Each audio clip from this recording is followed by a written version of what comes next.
সরকার নামানো আর সরকার চালানো এক কথা না।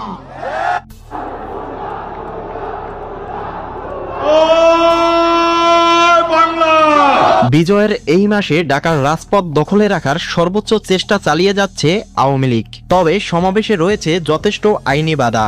আওয়ামী লীগের সকল নেতাকর্মীরা ঢাকা সহ দেশের বিভিন্ন স্থানে জড়ো হওয়ার চেষ্টা থাকলেও কঠোর অবস্থানে রয়েছে আইনশৃঙ্খলা রক্ষাকারী বাহিনী। তবে দেশে যে আওয়ামী লীগ নেতাকর্মীদের উপর গুম খুন হামলা মামলা চালানো হচ্ছে তার দায়ভার অন্তর্বর্তী সরকার ডক্টর মোহাম্মদ ইউনূসকে নিতে হবে, এমনটাই জানিয়েছেন পার্থ।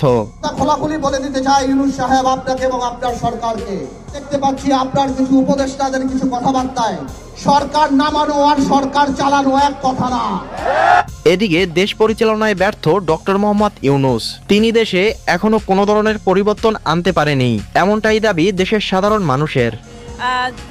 আওয়ামী লীগ সরকার আবারও যদি তাদের ক্ষমতায় আসে, ইনশাআল্লাহ আমরা দুর্নীতিমুক্ত চাঁদাবাজ মুক্ত সুন্দর একটা বাংলাদেশ আবার ফিরে পাবো ইনশাআল্লাহ। কেউ এই সমন্বয়কদের কথা শুনে না, তোমরা সকলেই কলেজ ক্যাম্পাসে ফিরে যাও, তোমরা তোমাদের পড়াশোনা করে তোমাদের মা বাবার মুখ উজ্জ্বল করো, তোমরা দেশের মুখ উজ্জ্বল করো, তোমরা দেশের ভবিষ্যৎ করো। প্রিয় দর্শক, দেশের এই বিষয়গুলো আপনি কিরকম দেখছেন জানিয়ে দিন কমেন্ট বক্সে।